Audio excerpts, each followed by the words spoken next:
Hello there. Thank you very much for coming. And there are many, many reasons for me, I should say, to come here to Exeter College, the outstanding further education college in Devon. You have a total of 462 courses, some which I tried this morning, from particle physics to cake decorating, and you offer your students an extraordinary chance to skill themselves in everything from football coaching to specialist Devon cookery, industrial robotics, heavy vehicle manufacture and design. And I'm thrilled that you offer philosophy and languages and even classical civilization. But this is the home of the practical, the hands-on disciplines that are not only academically and intellectually challenging, but which are also of immediate practical usefulness and relevance to the world we live in. And I don't just mean useful for individual jobs and livelihoods. All of us in this country need you to have those practical skills. We need those practical skills collectively as a society and as an economy more than ever. And so today I want to set out how this government will offer a lifetime skills guarantee to help people train and retrain at any stage in their lives and enable us not just to come through this crisis, but to come back stronger and build back better. Our economy has been shaken by COVID, and in the hand-to-mouth scrabblings of the pandemic, the shortcomings of our labour market and our educational system have been painfully apparent. In the last few months I've been touring labs where people, many of them young, are working flat out on testing samples, testing for the disease, testing for the efficacy of potential vaccines, testing the tests. And it's hard work. It requires endless patience and good hand-eye coordination. It also requires an excellent grounding in lab techniques and in the science. And every time I've been fascinated to find that a sizable proportion of the technicians are from overseas. And although I welcome that, because it's one of the glories of our education system that it attracts so many people from around the world, we have to face the fact that at this moment, when we need them so much, there is a shortage of UK-trained lab technicians, just as there is a shortage of so many crucial skills. We're short of skilled construction workers and skilled mechanics and skilled engineers, and we're short of hundreds of thousands of IT experts. And it's not as though the market doesn't require these skills. The market will pay richly. The problem is one of supply.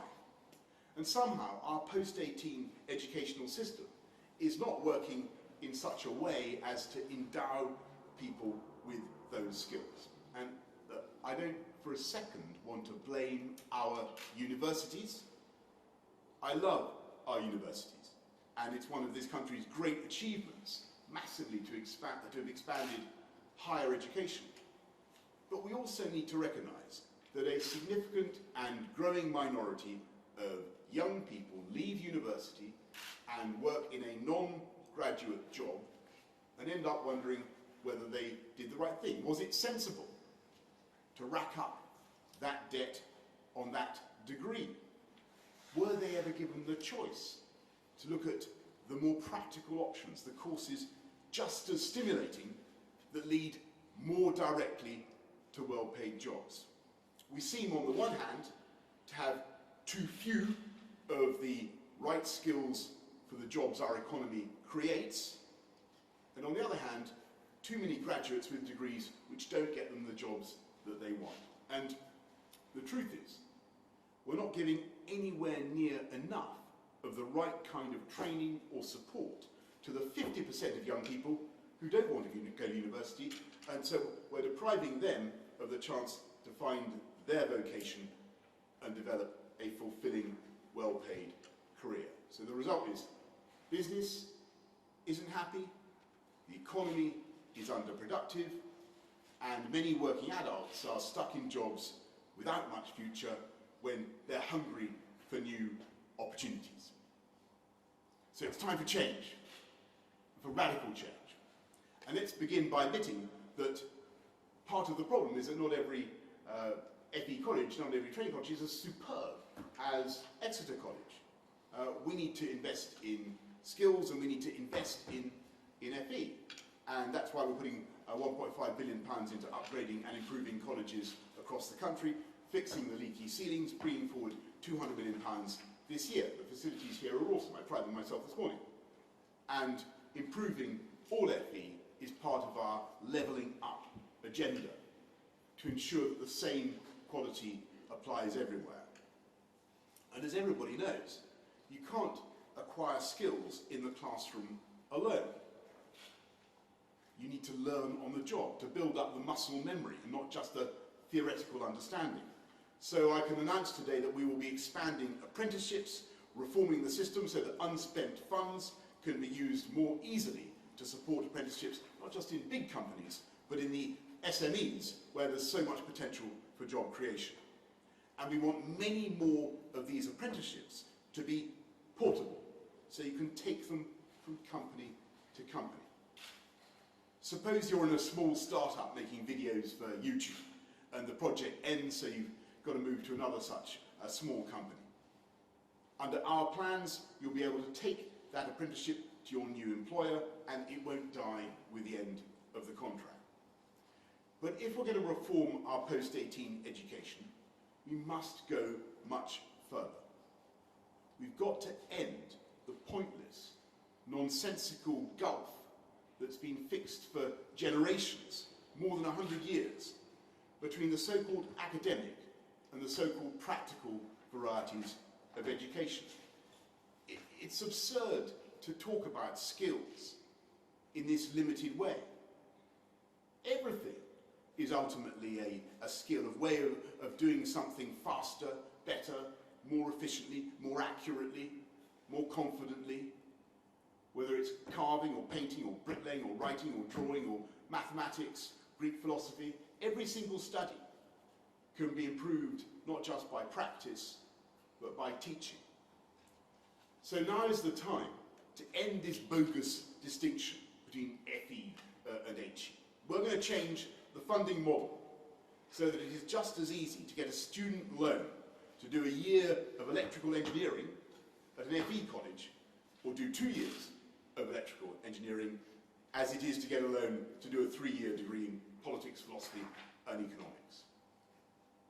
The Auger Review highlighted the complexity of the funding system, the bias that propels young people into universities and away from technical education. It's time to end that bias. We will give FE colleges access to the main student finance system so that they're better able to compete with universities, not for every FE course, but for a specific list of valuable and mainly technical courses to be agreed with employers.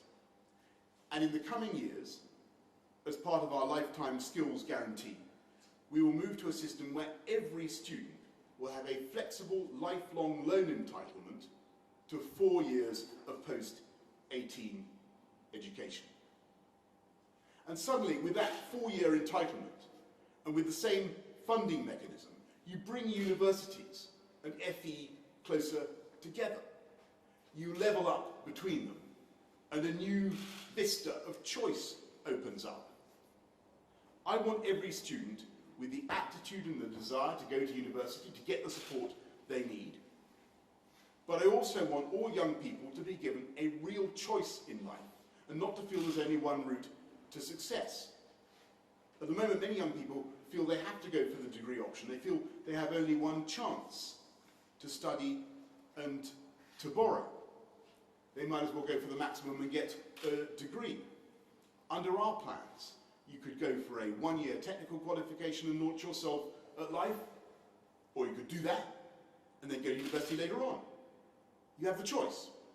And it will be easier for older people to borrow to do courses locally and to study and train part-time to acquire the skills that can transform their lives. And of course, we need this nimbleness now, this flexibility to acquire new skills. because COVID has massively accelerated changes that were already happening in the UK economy, whether in retail or in restaurant chains. And while the government is building on our furlough scheme, and we're devising ever more imaginative ways to safeguard jobs and livelihoods, including the winter economy plan, which Rishi Sunak, the Chancellor, announced last week. Alas, as Rishi said, we cannot save every job, but what we can do is give people the skills to find and create new and better jobs. Of the workforce in 2030, 10 years from now, the vast majority are already in jobs right now. But a huge number of them are going to have to change jobs, to change skills, and at the moment, if you're over 23, the state provides virtually no free training to help you. In fact, we've seen a hemorrhage in the last 20 years in adult education, 1 million fewer than there were. We're going to change that right now. We're expanding the digital boot camps where you can learn IT, whatever your age, replicating our highly successful training camps in Manchester and Birmingham in 4 more locations. Above all, from next April, we will introduce a new funding promise. As part of our lifetime skills guarantee, we will now fund technical courses for adults equivalent to A-level, all of which teach skills that are highly in demand. They'll give anyone who left school without an A-level or equivalent the qualifications they need when they need them, helping people to change jobs and find work in the burgeoning new sectors that this country is creating. So, suppose you work in retail or hospitality, and you think you're going to need to find a new job. And before COVID, people were already shopping ever more online, already sending out for food, but the crisis has compressed that revolution. So let's imagine that you're 30 years old and you left school without A-levels, and you're thinking, you could find a job. You were in retail or hospitality. You could find a job in the wind farm sector in the northeast, or in space technology in Newquay, or in construction here in Exeter, or retrofitting homes, so as to reduce carbon. You might see a job for yourself on one of the vast engineering and infrastructure projects that this government is leading, a surveyor or a rail technician. You might want to work in adult care, crucial sector for our country. You have a range of options in theory, but you need that technical know-how. You need that A-level equivalent qualification. And we will fund it. We will give you the skills you need. The British economy is in the process of huge and rapid change, driven by the internet and the possibilities of remote communication. But as old types of employment fall away, new opportunities are opening up with dizzying speed. Vast new sectors in which this country already leads or can lead the world. And over the last few centuries, there is no other country that has shown the same adaptability, the same ingenuity in matching the demands of new technology. But for the last few decades, alas, we have been hamstrung as a country by a lack of investment in infrastructure, in science, by our antiquated planning system, and by our failures in technical education. And this government is putting that right. We're making unprecedented investments in infrastructure and doubling the investment in science and technology from £11 billion to £22 billion a year by 2024. We're changing the planning rules so that it's easier to provide homes for young families and for businesses to grow and invest. And we're transforming the foundations of the skills system so everyone has the chance to train and retrain. And this combination of reforms will tackle the fundamental problems in our economy of productivity and growth. helping the country to invent new industries and contribute to humanity's great challenges, from fighting pandemics to achieving net zero carbon emissions. Above all, it will make this country, our United Kingdom, richer, and it will make our country fairer. So my message today is that at every stage in your life, this government will help you get the skills you need through our lifetime skills guarantee. We'll upgrade further education colleges across the country with huge capital investment. We'll expand apprenticeships, making it easier to get a high-quality apprenticeship and connect them better to local employers who know where the jobs of the future are going to emerge. We'll fund free technical courses for adults equivalent to A-level, extend our digital boot camps. We'll expand and transform the funding system so it's as easy to get a loan for a higher technical course as for a university degree, and will enable FE colleges to access funding on the same terms as our most famous universities, and will give everyone a flexible lifelong loan entitlement to 4 years of post-18 education. So adults will be able to retrain with high-level technical courses instead of being trapped in unemployment. And this long-term plan, learning from what has worked around the world, will finally enable our amazing country to close the gap with other countries that in this one respect have had, or thought they've had, the edge on us when it comes to skills and technical education. They thought they had the edge on us for 100 years. Well, we have the talent. We have the potential. All we need to do is give people the chance. And yes, we face a once-in-a-century pandemic, but now is the time to fix a problem that has plagued this country for decades. Now is the time to end the pointless, snooty, and frankly vacuous distinction between the practical and the academic. And now is the time to give everybody, with this lifetime skills guarantee, give people of all ages the means and the confidence to switch and to get the skills they need. And now is the time for all of us to begin to build back better. Thank you all very much indeed for your patience. Thank you.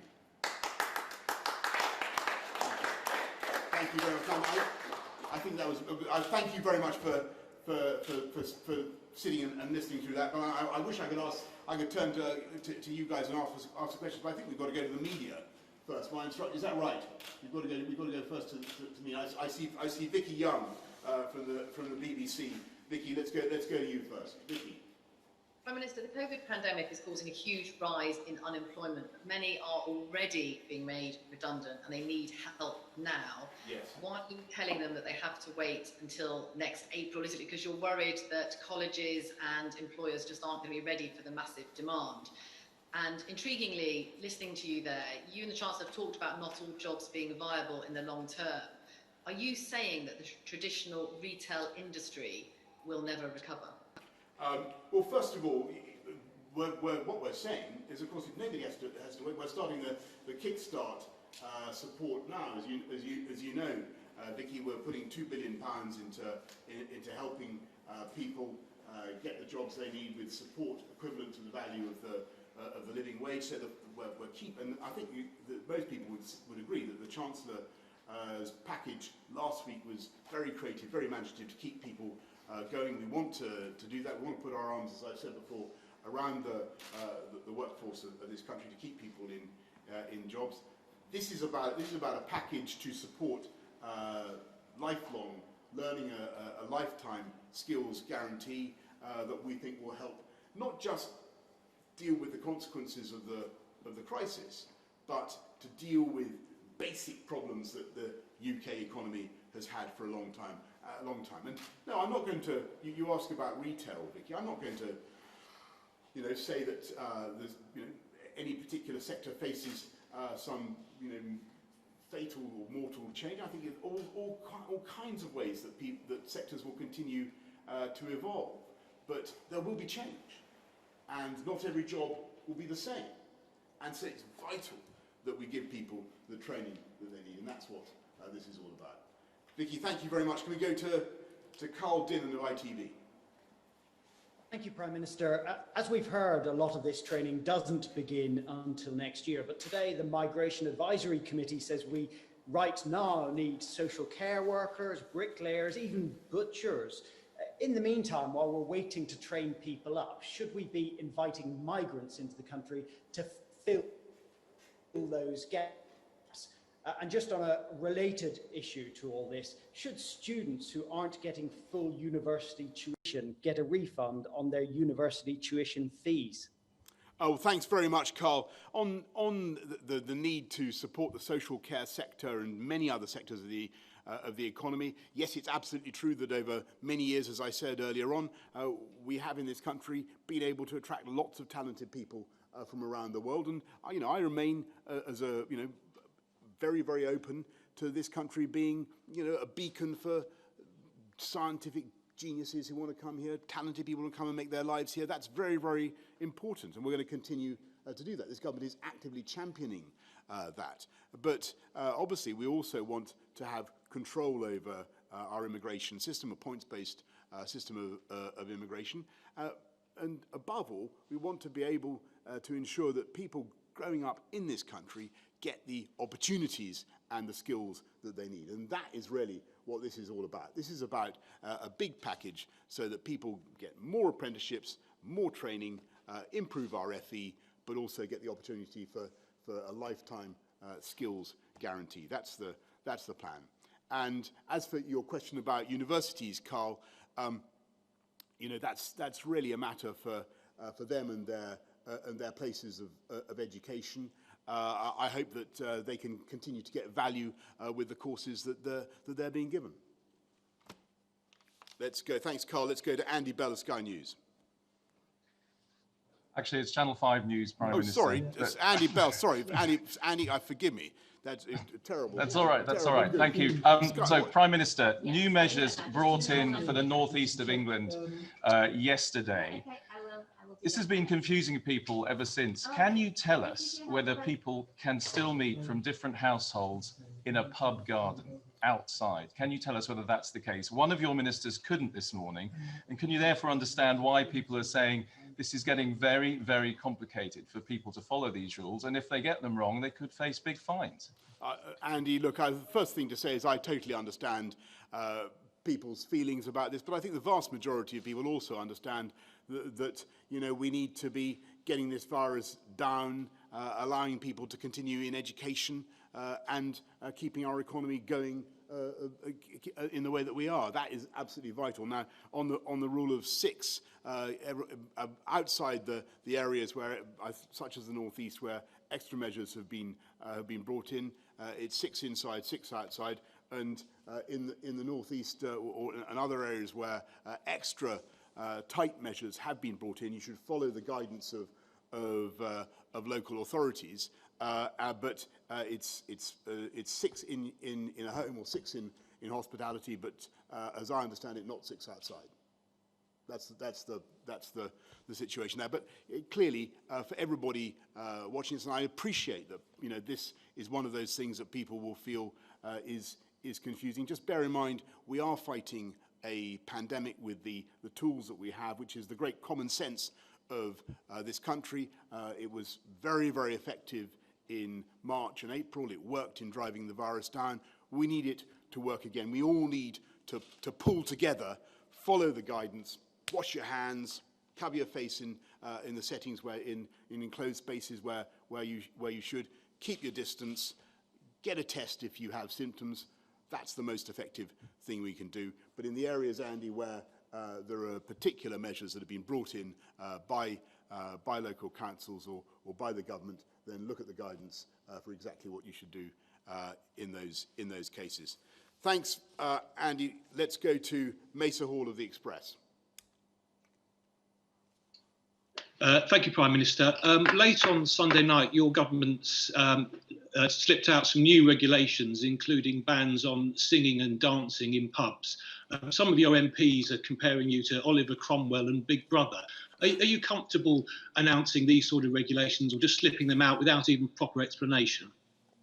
Well, look, of course, nobody wants to do these kinds of things. Nobody in their right mind wants to stop people singing and dancing in pubs or enjoying themselves in the normal way. But I'm afraid we're still we're no longer in the emergency of March, but we are still in a serious situation.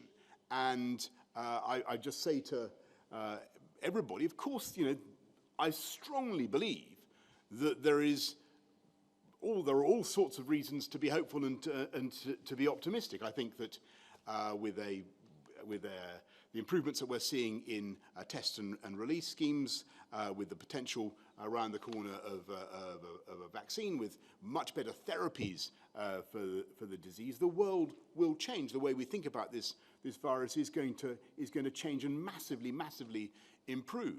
But for now, we have to work together.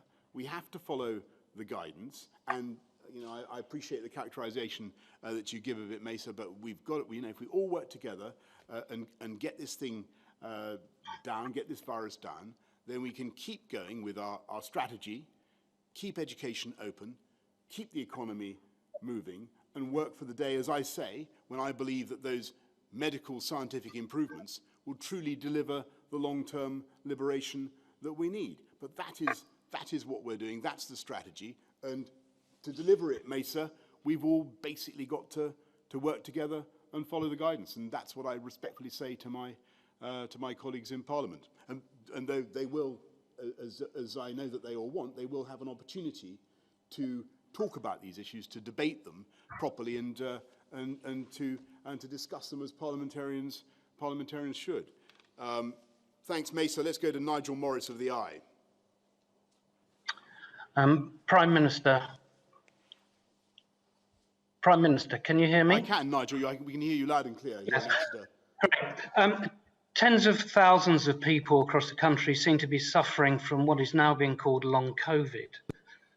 What is the government doing to support those people and perhaps to facilitate research into what is a mysterious condition? Yeah. And can you offer any personal advice about the best way to recover from coronavirus? And can you reassure some of your worried MPs that you're 100% fully recovered? Yeah, well, okay, well, just on those who are experiencing long-term debilitating effects of COVID, a huge amount of work is being done by our doctors into that phenomenon. It plainly exists. One of the reasons we need to get the virus down, stop another big spike in new cases of COVID is because we need the NHS to deal with all the existing backlog, to deal with the cardiac issues, to deal with cancer, to deal with all the other complaints that people have. But on my own, I can certainly tell you, Nigel, I'm fitter than I was before. It may irritate you to know. I'm fitter as a butcher's dog. Thanks basically to losing weight. I hesitate to give anybody any advice, but losing weight is a very good thing to do when you reach 17 stone 6, as I did, at a height of about 5 feet 10. Probably a good idea to lose weight, and so that's what I've done. Feel much better. Anyway, Anna Torhurst from Polholm. Thanks, Nigel. Thank you. Thanks, Prime Minister. It's been a week since you announced pubs and bars have to close at 10 p.m. Your government has still not been able to provide the evidence such a measure will have an effect in driving down the infection rate, beyond suggesting that people don't follow the rules on social distancing as well, the later it gets into the evening. You cited Belgium, who implemented a similar rule and saw cases fall, but that was in tandem with the full nighttime curfew. Whereas all that's happened in the UK is that the policy has sort of harmed the already fragile hospitality industry and led to a raft of post-10 p.m. impromptu street parties. Do you still stand by the policy, and will you look at the wider licensing rules to prevent this from continuing in the future? Well, thanks very much. What I would say about hospitality, again, of course, nobody wants to impose a curfew or a limit of any kind, but we've got to look at the spread of this disease. Alas, it is spread by human contact. I'm afraid that the hospitality sector is an obvious place of transmission of coronavirus. We have to get it done, and that's what we're doing, and that's what this country is again doing together. But the crucial thing is that by getting the virus done in the way that we can also keep education and the economy going. So, and I would really draw a distinction between what's happening now and what happened in March. This is not, and nowhere is this the same as the lockdown in March. And the crucial thing is that by our collective action, we are allowing hospitality to keep going.